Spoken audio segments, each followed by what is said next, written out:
So, are you tired of walking around like a zombie, desperately craving a nap because you haven't slept well, or heck, you didn't sleep enough?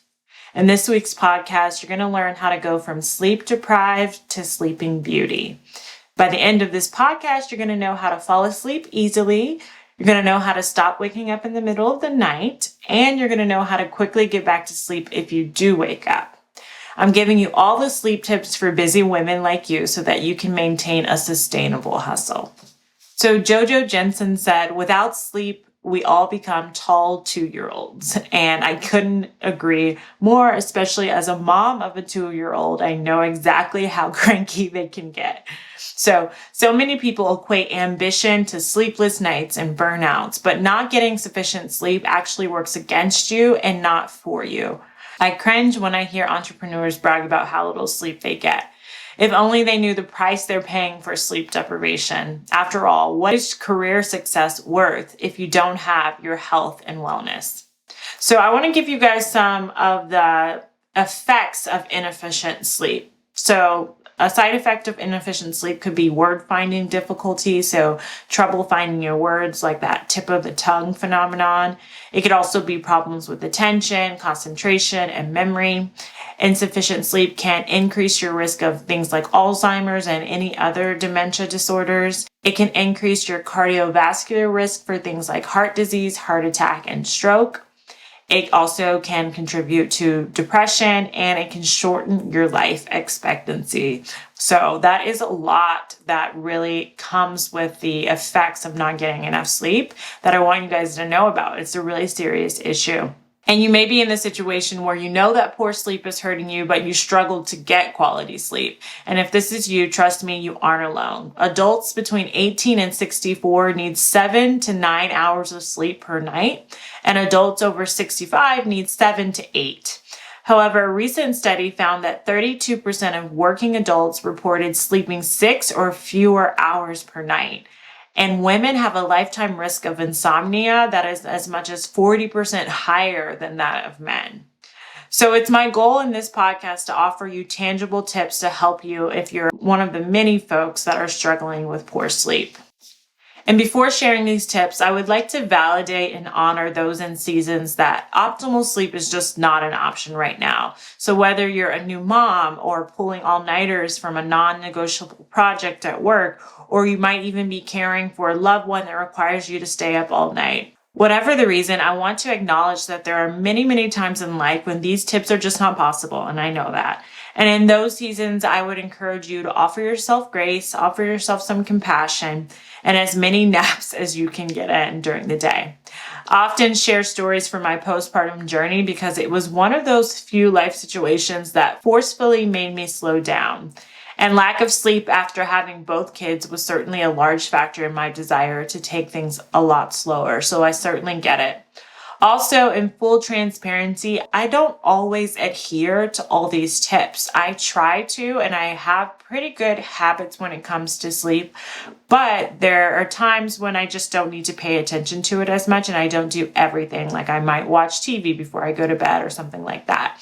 But the point is, when I do have problems with my sleep and I notice problems with my sleep, these are the pillars I come back to, and these are the things that I do to get back on track with having a healthy sleep quality and sleep hygiene.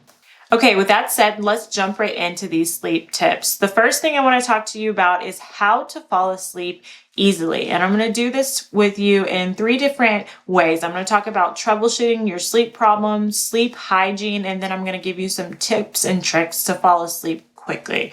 So first, when it comes to how to fall asleep easily, you want to troubleshoot your sleep problems. What's getting in the way of you falling asleep easily? I have put a link in the description of this video if you're watching on YouTube, or I have put a link in the show notes with a sleep diary that's completely free that's going to help you track and identify the problems of what's getting in the way of you falling asleep easily. And it might even help you identify, are you suffering from any sort of untreated mood disorder like depression and anxiety, which has been known to affect our sleep and our ability to fall asleep easily. But it's also going to help you identify some other problems. So on there, you're going to track what time you go to bed, how many hours of sleep you got the night before, Was it easy to fall asleep last night? What were some of your thoughts and feelings that kept you awake? And if you woke up, what were some of the situations? You're also going to track things like how much you exercised the day before, how many minutes you napped, how much caffeine you drank. So it's a week sleep diary that's going to really help you tap into and get better insight and awareness of what are the problems when it comes to your sleep. So you can download that for free. Then I want to talk to you about sleep hygiene. So these are going to be the things that you're going to keep up on a regular basis in order to help yourself fall asleep easily. These things are called sleep hygiene. The first thing is you're going to want to have a bedtime routine. This is going to help you set the environment, set the mindset of sleep, and it's going to trigger your brain to fall asleep. So the way you're going to do it is you're going to come up with a bedtime routine. Maybe that's reading a few minutes of book before you go to bed, doing a gratitude practice, and then special things you like to do before falling asleep. Maybe you spray some lavender, maybe you turn down your sheets, whatever that is. I want you to have a routine. This is going to trigger your brain that it's time to go to sleep and help you fall asleep faster. I also want you to ditch the screens before bed. I want you to not use your phone or TV or iPad, any type of screen, at least an hour before bed. You can do other things that are more relaxing, that are going to lull you to sleep, like mindful coloring, a nice shower, a nice bath, reading, those types of things. But you really don't want to do the screen before bed because that's going to keep you up. I also don't want you to nap more than 20 minutes a day. This might sound like a luxury, like who can do that? But in case you are doing that, that is going to affect your ability to fall asleep later if you've slept a lot during the daytime. You also want to reserve your bed for just sleeping and sex. So we're really going to condition our mind. Think like old Pavlov. We really want to condition our mind. When we see that bed, when we hit the bed, our brain thinks, oh, it's time for sleep. So if you're doing other things in the bed, like working or eating or whatever the case may be, your brain doesn't really associate it with sleep. It associates it with everything else, and it doesn't really trigger you to fall into that sleep. So really reserve your bed for sleeping and sex only. Write down all your lingering to-dos before heading into the bedroom. So you don't want to carry that weight into your bedroom, and those thoughts might be keeping you up. So this is going to be a way of brain dumping. Either write them down in your running to-do list, which we're going to talk about in a future episode, how to tackle your to-do list. So you might have a running to-do list that is virtual, or you might have a analog one. Just get it out of your brain, whichever way you're going to do that. That way it's not something you're thinking, oh, I got to remember this. I got to remember this. You're getting it out on paper, and it's going to be there for you waiting.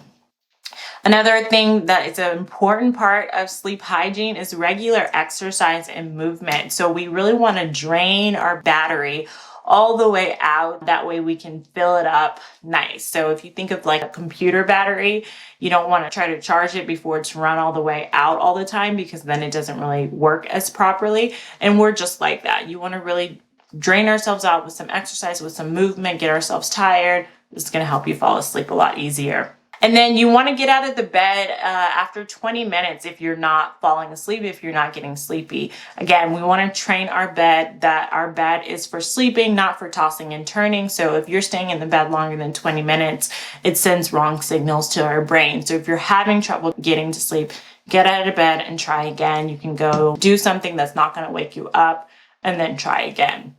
And then according to healthline.com, these are some supplements that you guys might want to consider as part of your sleep hygiene to help you fall asleep. There is magnesium. I take my magnesium through a supplement brand called Calm, which you can try. Magnesium helps activate the neurotransmitters responsible for sleep. Then there's also 5-HTP, which is 5-hydroxytryptophan. And that is an amino acid which boosts the production of serotonin, which has been linked with regulation of sleep. There's also melatonin, which is kind of popular, and the body naturally produces this hormone, but it can also be taken as a supplement.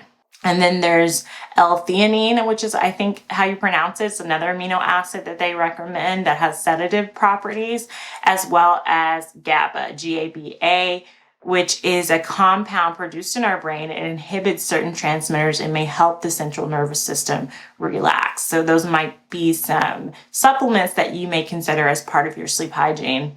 Another thing that is going to be helpful when it comes to falling asleep easily is limit your caffeine in the afternoon. Don't have caffeine afternoon. So cut those Starbucks down. This can probably save you some money too if you're a Starbucks addict, but people don't realize that even in your chocolate has caffeine in the afternoon if you're doing that, or your tea in the afternoon if you're drinking caffeinated teas. And that's going to affect your ability to fall asleep. So I also have some simple tips that are going to help you fall asleep quickly. So these are more things that you can try when it's time to actually fall asleep. You can lower the temperature in your room. That has been shown to help us fall asleep quickly just by lowering our body temperature. You also want to have complete darkness. So you can use things like a blackout curtain or an eye mask. That's what I use. I use both. Ever since I had babies, you'll see a lot of the tips in here you can apply to sleep training your babies as well. Shout out to Taking Care of Babies, who helped me get my children sleep trained. But yes, blackout curtains and an eye mask are going to help you get that darkness. Again, signaling our brain it's sleep time to go to sleep. Other things you can do are relaxation techniques that are going to calm your body and just kind of help you transition from like day to night, so you're not just running and then trying to force yourself to sleep after a long day of running around. You have that period of really relaxing the body and then transitioning into sleep more easily. So you could do deep breathing, you can do body scans, guided sleep visualizations. You could take a hot bath. That's really nice at helping you fall asleep. You can do light reading, like in a chair next to your bed. Remember, we're keeping our bed for sleeping. Or if you don't have a problem reading in bed and it helps you fall asleep, then go for it. But if it's been proven to be a problem for you, you might want to try reading in a chair. And another thing you can do is relaxing music before bed. That's just going to help you transition. Another thing that's going to help you fall asleep easily, we don't think about this a lot, is investing in a comfy, supportive pillow. If you have the wrong pillow and you're just kind of making it work, that can really decrease the ability to fall asleep quickly. The more comfy you are, the easier it's going to be. So you might, if you're a side sleeper especially, might want to make an investment in a higher quality pillow that's more supportive and comfortable to you.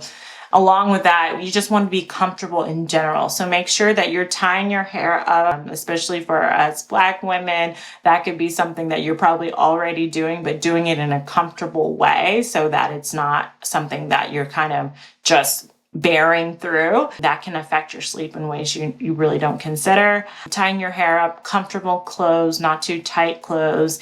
And lastly, a really popular thing that a lot of people are using now to fall asleep easily, which I love, are weighted blankets. This kind of helps our central nervous system calm down by that weight and that support. It helps us feel contained. It's like almost like a big hug that you sleep in, and that if you're having problems with falling asleep could be something that you find really helpful as well. But you're giving me better.